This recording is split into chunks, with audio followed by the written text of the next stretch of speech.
A little over 2 years ago, in August 2019, this Walmart store in El Paso, Texas, became the location for one of the deadliest mass shootings in U.S. history. In the car park stands a memorial, a 10-meter tall Grand Candela, built to honor the 23 victims. The events on that horrific day are still all too clear for Pastor Michael Grady. The phone rings, it's my wife, my cell phone. She says, "Get to Walmart. Michelle has been shot 3 times. I said, shot?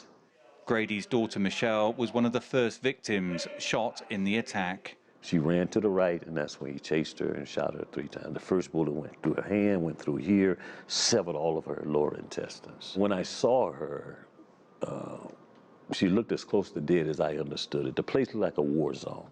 Just across the Rio Grande River from Mexico, El Paso is predominantly Hispanic.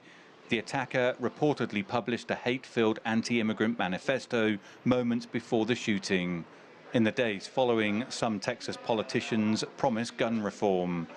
But in contrast, earlier this month, it became legal in Texas for anyone over the age of 21 who legally owns a gun to carry it in public without a license. Jose Rodriguez was the state senator for the El Paso region at the time of the attack. None of the gun violence prevention measures, for the most part, passed. There were a couple that were minor. And they, of course, passed constitutional carry that we have been fighting against for a long time. That is, carrying a gun without any license, without any training, without any kind of oversight.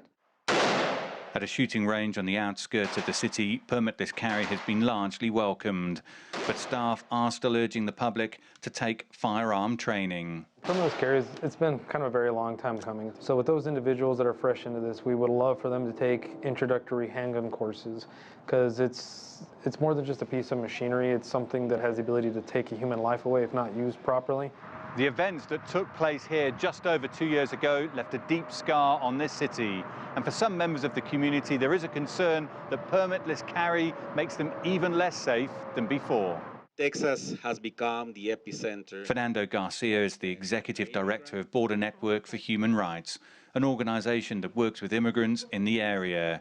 He says continued hate speech against immigrants, combined with more relaxed gun laws, is deeply concerning for the community. We actually believe that the possibilities of an attack similar to August the 3rd on our community at Walmart, it is more possible now than even before that attack itself. Back at the Prince of Peace Christian Fellowship, Pastor Grady says his daughter Michelle is continuing her rehab. Michelle had over 20 surgeries. She still walks with a cane. She's come a long way. This is a community still reeling from its recent past and is now staring apprehensively at what the future might bring. Dan Williams, CGTN, El Paso, Texas.